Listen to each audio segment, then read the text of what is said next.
Hello, you wonderful people, and welcome to another episode of Not Too Comic Book. This being a show where I talk about TV shows that are adaptations of comic books. For today's episode, I'm going to talk about the latest episode of Arrow as well as the latest episode of Legion. Like always, if I'm talking about something that you don't want to listen to, you can always look in the description down below. I include a time when I start talking about each of the respective shows I'm talking about. So, for example, if you don't want to hear what I have to say about this week's episode of Arrow, you can skip to what I had to say about this week's episode of Legion. But first of all, we're going to talk about this week's episode of Arrow, where basically we see Oliver suffering the fallout of last week's episode of basically him being outed for being like, covering up Billy's murder. It was a very interesting situation because it's just like, he had multiple people kind of telling him like, maybe he should do it this way, maybe he should do it that way. He had someone like Thea, it was an interesting thing because you had Thea kind of like pushing the darker side again in this episode because it's like, there's a whole Susan situation last episode, but now this episode you have her being like, the best thing we can do is get a council person who's like, who can vote. It's like, let's basically blackmail him. And even Felicity's like, wait, so you want to blackmail? She's like, no, this is playing politics. At first she brings it up to Oliver and Oliver's like, no, we're not going to do that. Because basically when it's all said and done, he has Adrian as his lawyer and everything, and he's like, basically they're going to have a fall guy. Thea also makes another suggestion too. I forgot it was also her idea to basically destroy Billy's credibility too, being like, so we could just try and twist the narrative and make it so that it's like, put Billy's loyalties into question. It's like, there's already this whole situation about corrupt cops, so it's like, what's going to stop us from saying like, Billy might be one too? So it's like basically they'd have to argue Billy's defense, kind of argue that he's a good cop, and Oliver's like, no, which he didn't bring it up, but it's like, that's Felicity's boyfriend that you'd be discrediting, Thea. Granted, I'm sure that never came up. Like, the only thing Thea ever brought up to Felicity was the whole council person thing, but it's like, dude, like, even Thea has to call herself out on it later on in the episode because like Oliver, it's kind of a conversation that Diggle has with Felicity and that Oliver has with Thea. It's like they still have this mindset of like, do whatever needs to be done because it's like, we need to keep Oliver in power, because Thea's like, no, Oliver, you've been doing such a good job. Like, so much good changes happen in just a short amount of time you've been mayor, and it's like, you can't jeopardize that because being the mayor in the Green Arrow, you've done a lot for this city, and it's like, being a sister, she's trying to protect him and everything, but it's like, this isn't the right way to do it. He's even like, apologize to Susan. And she's like, once again, I'm not apologizing. I'm not going to fix that either, because Susan was going to out you as a Green Arrow, and it's like, but you didn't have to go about it the way you did. Like I brought it up last episode, it's hard to say. Like, obviously we learned in this episode that, Susan's like, she's like, I'm going to keep your secret. You don't have to worry about it, which is like, I figured as much too, because like, I brought it up, like, Susan had multiple opportunities to go release any of the information she had about Oliver being with the Bratva. Then when she found out about him possibly being Green Arrow, she had multiple opportunities. But when it came down finding out he was Green Arrow, literally when she had the opportunity to, she went to Oliver. She didn't like talk to anyone else first. She talked to him first, which shows, arguably you could be like, well, maybe she's just trying to be the first one to kind of break his story and be like, you're mayor / superhero. But at the same time, it's like, obviously she was pissed at him in this episode. So I was like, because I threw it out last episode, it's like, it could have been Susan, but I was like, I don't think she'd be that vindictive. Obviously she's pissed at him and everything, but still. And even Felicity was kind of like, wait, you want me to help fix things between you and your girlfriend? You realize that's your girlfriend. It's a little awkward getting your ex-fiance to help you fix your relationships. You do realize that, right? And kind of going back to Felicity, because the theme of this episode is fighting fire with fire. It's like, Felicity's like, you guys have always done that. You've always kind of tackled, fighting darkness with darkness. And it's like, and you have Diggle being like, we have fought darkness with darkness, but the fact of the matter is, you play with fire, you're likely to get burned, and it's basically trying to warn her. It's like, you have this Pandora thing, that is a lot of power, and it's like, if you misuse it, trying to do the things she was trying to do, basically blackmail that council person, and what ends up making it worse is like the circumstances around the blackmail. It's like, basically, when you end up finding out this council person's like, wife had died in a car accident, but apparently she had killed herself, but he covered it up to make it look like an accident, not like outright suicide. And it's like, he had been through such a painful thing and you want to kind of exploit that.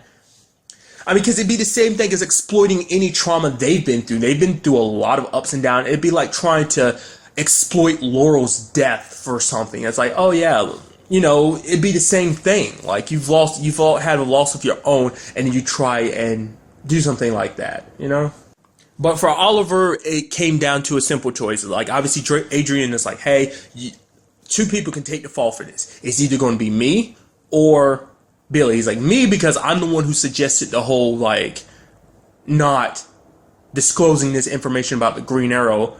Which Oliver's like, no, I'm the one that signed off on it, so the responsibility falls back on me. And basically everyone's kind of like, because everyone's kind of in a situation where they don't know what to believe, because it's like, yeah, he covered up this murder, but I mean, we never really saw that side of it, where I'm curious to know whether or not there were any people that sided with Oliver because they're like, no, he did the right thing because the Green Arrow is our hero. I was thinking like maybe someone would say something like that, but it's like, no, because everyone was just like, yeah, I got the word. The lady that was, who put in the autopsy, she was told to kind of remove it. She's like, yeah, Adrian didn't force me. All he told me was like, the mayor said not to include it. So, and then even when it came to Pike, he was just like, yeah, I don't honestly know what to believe about this whole situation, because it's like, I want to give the mayor the benefit of the doubt. Obviously last episode, he gave Green Arrow the benefit of the doubt, but nevertheless, it's like, he's like, I don't know why the mayor is trying to protect the Green Arrow. Like, obviously, he's doing it for his own reasons. He's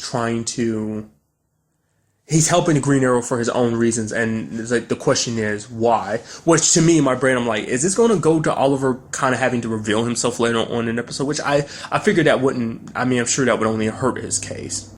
But at the end of the episode, we have Oliver deciding to do one thing. He said, if I had to throw anyone on the bus, it's got to be Green Arrow. Basically, it's like, Green Arrow was a hero, but the fact of the matter is, he's a cop murderer now. The fact of the matter is, I tried to protect him because I thought he was good for the city, but it's like, nope, he's no longer good for the city. He's actually keeping the city from being as great as it could be. So it's like, once again, it's that interesting situation where you have someone kind of tearing down their other persona. Like I said, it's such an interesting concept, but it's basically like he's putting himself in a bad light just because he feels like it's the only way he can make sure that he stays as mayor.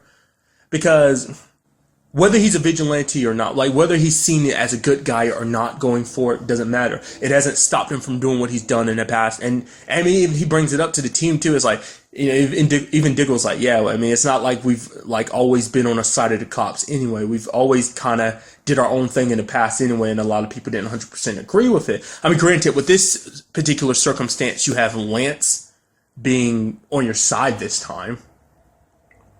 I mean, before he was, he was always conflicted when it came to the Hood or Arrow, these vigilantes. But now it's like, obviously he's gotten to know Oliver, understanding why Oliver's done what he's done. And it's just like the fact this Laura was on his side and Sarah was on his side. So it kind of changed his mind and his perspective on it. So, especially when he sees the good that Oliver's done as mayor and as the Green Arrow. So it's a sad situation where it's like, he created Green Arrow, this hero to kind of obviously fight in the shadows while he fights in the light of day, as a way to kind of fight on two fronts when it came to saving Star City.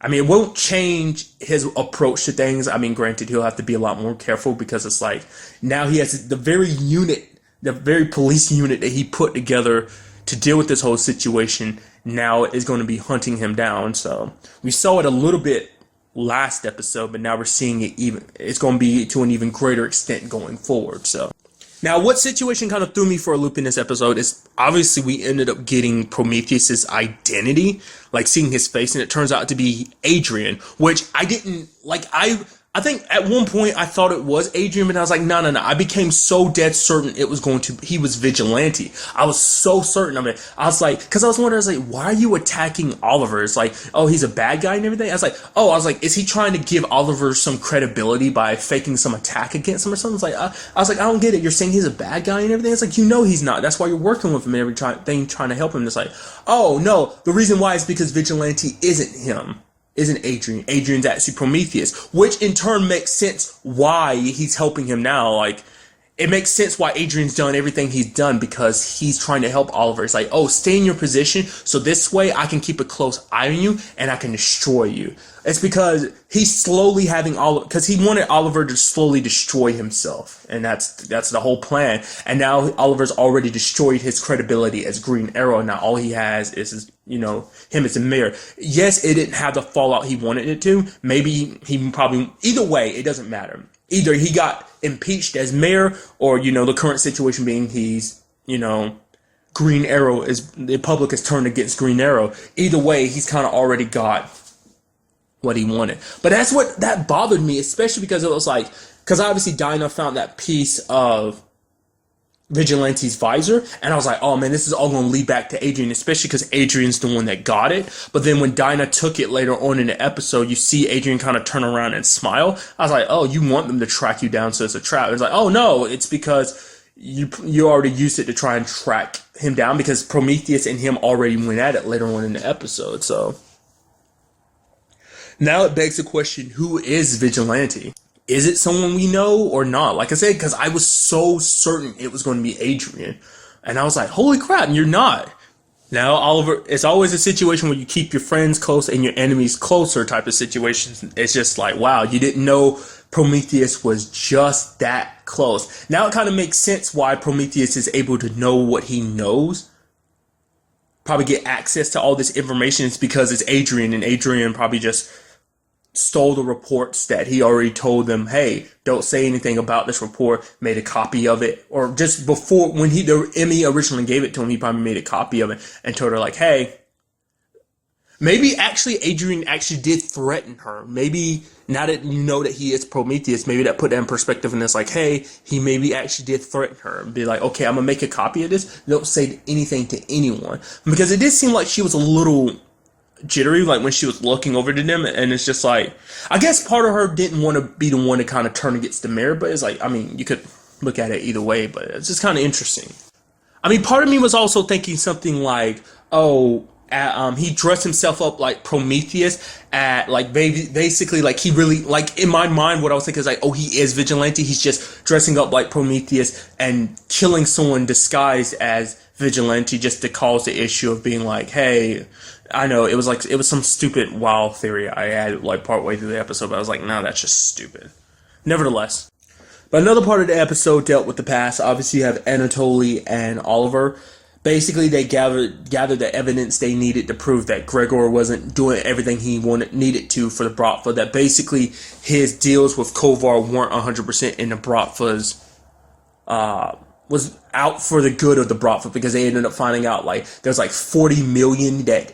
Obviously, he had told them about the money he had gotten for Kovar. It was like, oh, this is for the Bratva. But then Oliver found out, it's like, oh, yeah, but there's actually like 40 million he didn't disclose to the Bratva that basically he's been keeping on his own. So obviously, he's not the good guy that you make him out to be. And so now Anatoly is now, well, he now has Gregor's position of everyone's backing him, be like, yep, Anatoly has our support. It does make you wonder, does that mean they're going to kill Gregor or not? I mean, obviously, the whole Kovar situation needs to still be dealt with. I'm very curious to see how that all plays out. I mean, because it's the last thing Oliver needs to do before he goes back home. I'm sure that's going to be like a end of the season type of thing. But also another part of this episode dealt with the whole I really appreciate the fact is that they're making Curtis kind of kick up his game, because the fact is he's not the most skilled fighter. Obviously he's got some skills, but out of everyone he's not the most skilled fighter. So obviously he's got to play to his strengths. So basically he's been working on his technology, which constantly have Renee being like, yo, wait. So basically you had to actually make yourself some balls, and Ethan's like, yo, I'm sorry, I'll admit, that was a little harsh, wasn't it? He's like, yeah, but the fact is that you're willing to recognize it kind of mean that you're making some changes. But basically, it acted as a device that let them track the sensor from, act as kind of a sensor to kind of track down Vigilante, which the fact of the matter is I didn't realize that visor was so technology heavy, and it's like, who would have access to something like that? I mean, we haven't dealt with that situation in a very long time. The whole Palmer Tech situation. Once again, there's that whole grim future situation where it was like Felicity was, so eventually it became smoke. We found that out back in Legends. So I'm wondering, is that still going to be a possibility? I mean, granted, it might be different in this timeline. Well, no, because it's like, as we know, all the timeline stuff has stayed the same because Flashpoint has already happened with everything being said and done, because that's why John exists and everything. So obviously, at some point, Felicity's got to go back, doesn't she? But that would argue the fact is that, I mean, to me, the most tech-heavy place, I mean, granted, Vigilante might not be, like, his stuff may not come from there, but it's like, what about Palmer Tech? I feel like that's got, maybe it's someone from Palmer Tech who's Vigilante. I mean, because it's something we haven't dealt with at all. I think the last time we dealt with Palmer Tech was last season. It hasn't even popped up yet, so I am curious about that. Maybe it'll pop up later this season. Maybe it won't. But anyway, I like those, he calls them T-Spears. Those are pretty badass. Not only are they sensors, but one of them, they act like as a bomb. And even at one point, he throws one past Vigilante. He's like, a nice aim. He's like, yeah, I don't have to worry about it. Because they kind of aimed themselves. And it circled back around and just went up to him and exploded. I was like, dude, that is sick. I mean, because I do kind of know. I mean, Mr. Terrific isn't a superhero that I'm not that familiar with. I looked him up a little in the past. You know, I try not to look too deeply into it. But nevertheless, it's going to be interesting seeing him kind of be a little more tech-heavy in the future. I'm sure to kind of balance some stuff out. It is sad that basically he had that mentality in the entire episode. He's like, oh, Paul wants to talk to me because that means we're going to get back together. Which Renee was like, yo, I wouldn't get my hopes up. But he's like, no, obviously he wouldn't be asking me to dinner if it wasn't for something like that. And I was like, you're going to get your hopes dashed. And he goes to him and Paul's asking for a divorce. And it's like, it sucks. Because at the end of the day, Paul wanted Curtis to make a choice. He's like, either give up being a superhero or give up me. And it seems like, you know, Curtis is dead set on being, I guess the whole situation about, I don't know, it makes you want, why now of all times? I guess it's a situation where it's just like, he's been getting all his ducks in a row. Maybe obviously he's like, the fact is, I know you're not going to realize that I care about you because of what I'm doing, but I really do. And it sucked. Now, like I said, I brought it up I've been bringing it up. I want all my superheroes to be happy, and it's like, turns out that's not necessarily the case. I mean, granted, we do have the whole Susan and Oliver thing still kind of working out. Granted, at the end of the episode, we have Adrian confronting Susan, being like, so I got a story to tell you. And it's like, I wonder, does he know that she knows about the whole Green Arrow situation, the Green Arrow / Oliver situation? Or is he going to try and tell her that story? Or is he going to tell her the story about why he is the way he is? Trying to get his story out there, give himself sympathy, I guess. I mean, granted, like I said, it's a situation, I get it, you want revenge and everything, but it's like you're going through a lot to kill a lot of people. It's kind of interesting, you're a lawyer, and yet you're going around being a full-on serial killer. All for the purposes of trying to destroy Oliver and messing with his head and stuff like that, so I guess irony would be kind of the right term there. But nevertheless, a very good episode. There won't be an episode next week, but there will be one the week after next, which will be on March 15th. So, and now moving on to this week's episode of Legion. A very good episode. I really like, even more so in this episode, it pushes some very Inception-like story elements. The fact is of not being able to distinguish between reality and fantasy. Because basically we end up finding out this episode that David isn't necessarily trapped in his mind. He's basically trapped in what's kind of like an astral plane. It's kind of a reality that his powers are like so beyond just being telekinetic and all that he's able to build himself a reality of his own. And they refer to it as the astral plane, which he ends up crossing paths with Oliver, which I'm very interested about that. I mean, for one, we see Oliver's whole situation. He's frozen in that diver suit. It's like, what's up with that? I was wondering who the guy at the beginning was, and then you saw David go to the ice cube. I'm like, oh, so you're that dude. He brings up the fact that he's like, oh, I knew a Melanie. Because, I mean, there's no telling how long he's necessarily been there, but whatever the case may be, even if he's in that state, for some reason, he still knows stuff. He knows who David is. He knows about his sister Amy, and it's like, how do you know all that? Is he similar to David? Maybe he had telekinetic abilities too. So, but it just happens that obviously David's very similar in a sense, but maybe it's like David's powers are just a step above. So maybe that's why him and David were able to clash in this astral plane. Maybe all these astral planes are actually connected. It's just one astral plane, and it's not like, oh, David has his own and Oliver had his, or not less Oliver was able to reach out and kind of pull David into his, or whatever the case may be. But a continuous point in this episode is the fact is, like I said earlier, determining what's real and what's not. Because they obviously go to the doctor, which I ended up it sounds like his name is actually Poole. This entire time I've been calling him Dr. Poole, but it seems like it's Poole, I think. But nevertheless, they end up going to his office, and it end up looking into, like, Potomi does his thing, and it seems like David was, like I brought up last episode, it does seem like David was the one to beat him up, which Sid is kind of reluctant to believe that. She's like, no, maybe that's not the case, which, you know, Potomi's like, the fact of the matter is, I get it, you want to think he's a good guy and everything, I mean, but the fact of the matter is, none of us know what it's like being him, hearing voices for 10, 15 years, and just kind of thinking you're crazy the entire time, and now finding out it's like, it's a little too much. I mean, granted, he's like, that's what David did to him using his bare hands. Like, what if he did use his powers? Basically going to the fact is that David's a ticking time bomb, that it's just as powerful as he is, the Potomi looks at him as more of a risk than an option. Like, because obviously Melanie looks at him as a weapon, but the fact of the matter is, he is a weapon, but it's kind of a double-edged sword. There's no telling, like, whether he'll blow up because they want him to against a target, or whether he'll blow up against them. Hence why it's a double-edged sword. But then Sid starts thinking, she's like, the fact is certain things aren't lining up. What if we end up finding out that David's actually, his memories have been replaced? But Potomi's like, no, I'd be able to tell. But he's like, well, the fact of the matter is, you'd be able to tell from an outside source. But what if something inside of David is shifting and changing his memories? And it turns out that might be the case, because a lot of things ended up getting brought up. The fact is, they end up going to talk to his ex-girlfriend, which kind of, you know, obviously Potomi goes into her mind a little bit. There's even a moment she's having dinner with Dr. Poole, which I didn't know that was a thing. It seems like I guess it's a situation where he's like, oh, trying to check on David's home life. But the fact is, she brings up the fact is during the conversation, she's like, yeah, he never actually talks about his past, like almost like he doesn't have one. So does that mean, like, I mean, because the only connection to a past we have for David is his sister. But there was in the whole conversation she had with Kissinger where they're locked up together, she brings up the fact is that she always had a weird feeling about David. And Kissinger obviously thought he was crazy at first, but then after seeing everything David's done, he started to kind of realize there was something more to it. But what kind of got brought up last episode, Amy did too. Like, she just didn't want to admit it. And the fact of the matter is that David kept talking about a dog.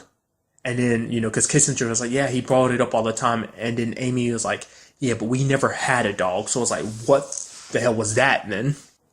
But going back to it, we ended up finding out that his whole best friend situation, obviously we think his best friend is Lenny. Lenny's the one he got drug high and stuff with. But it turns out it wasn't Lenny. It was actually Benny. Benny is actually a guy, was his friend. So it's like, wait a minute, if we've been meeting Benny, then why is it that every time we go into David's mind, it's actually Lenny? We see a girl. So it's like, what's that situation all about? Because the point is, like, why would someone want to alter his memories? For what purposes? I mean, obviously, the conversation with Oliver makes us realize that it's got to be the monster. In this particular case, he ends up describing the monster. It's like, the monster can't get you here. Because, like, the fact is that David doesn't, like, the reason why David doesn't recognize a monster, like, he has this innate fear anytime he sees it, but he immediately forgets it's there because of what monster you're talking about. He's like, it's not real. It's all part of my powers. It's like, no, that thing's real. He's like, it's not a symptom of David's powers. It's more like a parasite. So I brought it up before, like, maybe it's connected to his powers, or maybe it's something else entirely that's wormed its way inside of his head. I mean, obviously, we're still not really 100% sure on what it is exactly. But the fact is, it makes David forget about it. So I guess that way it can stay hidden within him. Because the fact is, David's the only person that's ever been able to see it. I mean, other than Sid, she's the only other person that really knows it exists in his head. And then we ended up, there's a situation where he's in his head and he's talking to Lenny. And Lenny is like, oh yeah. Like, he's like, tell me the truth. Who or what are you? Are you really my friend? And it's just like, yeah, I'm your friend. But basically, like, I'm that mean friend. Basically use negative reinforcement to kind of get you to be the best version of yourself. Obviously not exactly what she said, but that's me paraphrasing it. But it's just like, okay, so why Lenny specifically? Because even Sid brought it up. The fact is, Lenny was a real person. What we saw at Clockworks was real. That really was Lenny, like the one who's dead and stuck in a wall. But that's not the real friend that he knew this entire time. He only knew Lenny the moment they were in Clockworks. But it's like, because the entire time they're making it seem like she landed in Clockworks with him. But it's like, Because we still didn't even know what exactly led to him being put in Clockworks. Because there was that, well, quickly go ahead, continue with it. And the fact is, it seems obviously what we see at the end of the episode, because basically Lenny's like, okay, I need to get out of here. I got work to do. And even David's like, wait, what? She's like, look at this. Oh, that guy's about to hurt your girlfriend. Don't you want to do something? Obviously, it warped things so that David would see in a different perspective. And it's like, do it, get angry, get mad, and get out of here. What she did, which ended up causing problems because previously Sid had switched bodies with Walter to get the others away, but obviously David didn't know. He just kind of played. And by the end of the episode, what we ended up seeing was like Lenny, kind of like an after image of Lenny, and then the monster's hand touching him. So it's disguised itself as Lenny. I guess it felt like it'd be the easiest thing if it's someone that David doesn't really have a real connection with. If it's someone like, I guess it was kind of the question is, why Lenny specifically? Why not someone like Benny? I guess something connected to Benny or his past is what it's trying to keep from him. Because like what Sid saw last episode of him eating the tape, it started wandering through her mind, and it kind of go with it. Like the reason why things worked out that way is because originally David went back not for meds or whatever, but to steal those recordings. Like he was eating them. It's obviously it's a metaphor for the fact that it was destroying the recordings because he said something he wasn't supposed to say. The monster didn't, like there was some information up there. I guess he brought up the monster or something, or at the very least he let something slip that he wasn't supposed to let slip, because this thing is trying to keep itself hidden away. So it's trying to get rid of all records of it to David as well as to anyone else. That's why he probably attacked Dr. Poole like he did, because the monster kind of took over and was like, bam, bam, bam, bam. And it's like, because obviously we ended up seeing the doctor later on and it was Walter. But I'm guessing like the fact is that he's got some brain damage, and the fact is that he can't even see out of most of his eye, that he has a hard time concentrating. I guess it's supposed to be the point is that he wouldn't be able to really remember anything. I mean, without the tapes, there's no real evidence of it. So I guess he's kind of a situation where it's like, yeah, let him do whatever. I don't care. He's not a problem per se anymore. It's not like anyone will believe anything he said. But it begs the question, why is that?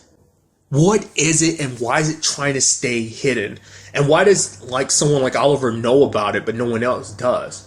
Even Potomi and Melanie's been in his head, but they don't know. Like I said, it seemed, and why. Obviously, you can understand why it's probably taking an interest in David, because he is, like, in fact, the most powerful mutant. But as to what degree, like, why does it want him, and what does it want, and what is its plans? Because it seems like it was hidden away to a certain extent, but when David kind of broke that astral plane, it seems like that might be where it was sealed away at the very least, or at least while David was there, it was trapped there, so it couldn't do what it needed to. Maybe when David broke out of the astral plane, he brought it with him, so it's kind of here to a certain extent, or maybe it's closer to the forefront of his mind so that it can get access to his body a lot easier. I don't know. It's hard to say. It does seem like it is slowly trying to wear him down to the point that it can take control of him whenever it wants to. And since I brought him up, I am curious to understand what Walter's power is. Because, I mean, obviously he disguised himself as the doctor, but then it was like all those bullets were flying by and he was just walking slowly, and then Potomi was shooting at him and it's like none of them hit. So is it that fact is that his power is illusion or something? Or what? Like, how did he do that? I can only assume it's something like an illusion ability or something. Not unless Potomi's just not good at shooting or something, or maybe he has maybe his power isn't necessarily illusion, but maybe his power is perception, that basically he can alter your perception, so he made it so that Potomi would miss. And then he did something to Potomi when he grabbed him. There's that whole, like, his whole right eye situation where it's kind of cloudy like that, so I don't know if that's necessarily connected to his powers or not. But another side of this episode deals with the whole Carrie situation. We learn a little bit more about them. We end up finding out that basically when it came to Carrie's parents originally, they were like, oh, we're having a girl in particular, like, you know, and we're going to name her Carrie. But the moment she was born, out came a white boy, which made her husband, their mom, think like, oh, she had an affair, and so he left. But that was kind of part of the mutant ability, I guess. It's not until he turned 8 years old that he ended up seeing, like, he wakes up one day and sees a girl in front of him playing with his trained set, and then it's like, it just kind of picked up afterwards, because at first it's like, oh, maybe she's part of my imagination, she's this imaginary friend I have, but it turns out that's part of their ability. Like, it seems like they're two people that share the same body. So when they were originally testing the mom, I guess, to see the gender of the baby, it's like, oh, you're having a girl, but in it, because at first I didn't really get that. I was like, so did you have twins or something? It's like, no, but the male Carrie came out 9 months later. Like, no. And then it clicked in my head. I was like, no, I get it now. Like, the fact is, they originally thought it was going to be a female Carrie, then male Carrie was born, and that's how the whole situation started. So I guess it's a situation where it's like, because they share the same body, both of their sets of DNA are in the body too. So when they originally took the test, maybe at that particular time, the other Carrie kind of slipped through and her DNA was taken. So, but it turns out, like, I mean, it's a very interesting thing. Like, I was wondering what that was. I was like, oh, did you split yourself in two? It's like, no, they're the same person who shares. They're two separate people who share the same body, which it does seem like they've obviously affected each other, because as we saw at the end of the episode, Carrie ended up getting shot, and the other Carrie back at Summerland ended up like feeling the pain every time she was beat up or when she got shot. He felt it because they all are the same body, so they are linked in that regard. So they know and feel what the others feel. The fact that she got in contact with him, it does make you wonder, do they have like a connection where it's like when one knows one thing, the other one knows it? Or did he have to legitimately call his counterpart?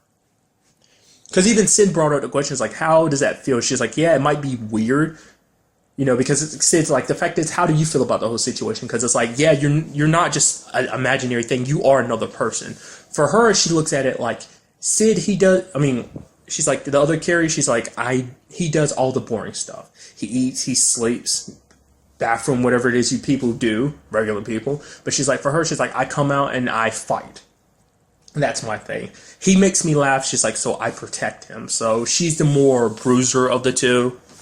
That's why I guess we always see her boxing in the background and stuff, which she's pretty good, because she held her own against all those division guys at first, jumping through the window, trying to get into some action. And I guess it's a circumstance of like, yeah, he grew up a little like only with a single mom, and having to raise this quote unquote bastard child. So I guess he kind of had a rough childhood, especially knowing what they know now. I also ended up finding out something interesting about her too. Is the fact is that when she's outside of his body, that's the only moment she aged. That's why I was wondering. I was like, I was like, so were you originally separate brother and sister, and then you fused together somehow? It's like, no. They explained it. The reason why he looks older and she looks so young is because I was also thinking maybe it was some kind of twin situation too. But like I said, it turned out not to be the case. It seems like when she's outside of his body, that's the only time she ages at all. So why he looks so old and she looks so young? It did bring up a question which has kind of got brought up at the end of the episode too. It's like, if one of them dies, what happens to the other? In particular case, him, because it's like they share the same body. He is kind of the main body, and she's kind of the split off from that main body. So if he dies, like, eventually he'll grow older than her and die. But it's like, what will happen to her? Will she cease to exist, or will she be able to kind of live her own life? And even Melanie's like, do you miss her? And he's like, it's stupid, isn't it? And she's like, no, it's not. It's actually sweet. I'm guessing like they're never separated for too long. For an extended period of time, they're always near each other. So when she's not nearby, I guess it feels like there's a part of him missing. Which is kind of a sweet sentiment. I think it would probably be, like, you can probably basically think of it like a twin thing of like, hey, like when they're separated, like, they got that feeling where they can once again feel like, that's supposedly a twin thing. I mean, I wouldn't know if not a twin. I've met twins. I've never asked them if that's a real thing or not. Like being able to sense what the other one's feeling. If one's in danger, you can feel it, obviously. They have it to a much higher extent. Even if that's a thing, they have it to a much truer extent because of the sharing body thing. It is kind of sweet that thing, like, oh yeah, like you're sad because a piece of you is so far away from you, and it's like I can only assume you've never been away from each other that long. So, a very, very good episode. I'm very interested to see if Oliver will pop up again, because he even brought it up to David. He's like, so if you ever want to come back, you can always come. If you ever feel like it, come back again, because Wednesdays are karaoke day. And David's kind of like, oh, okay. Which it does seem like he's kind of going on a little crazy. Which, to be fair, he's there by himself. So, and he's stuck in that ice block because he's like, yeah, I can't do anything about the cold. I guess that's connected to his mate's body situation. Like, even though his mind's separate from his body, it's still a situation where it's like his mind knows what his body's going through, so his environment's kind of tailored after that, so he can't really do anything about it unless I guess it's a situation where whatever his state his body's in, Melanie keeps him frozen. I was thinking like, oh, is that something he found himself in or stuff like that? It's like, no, he's like that, I assume, because Melanie and him are trying to keep his body preserved until they can find a way to kind of get him in the right position, because it's like almost like putting him in a coma to make sure that his body, well, it would eventually deteriorate, but the code is supposed to help with that. So, at least that's how I'm assuming. So, I'm very interested to see what goes down next episode. But really, that's all I want to talk about in this episode. Till the next time we meet, be happy, be safe, live life to the fullest, and enjoy it. Good day and goodbye.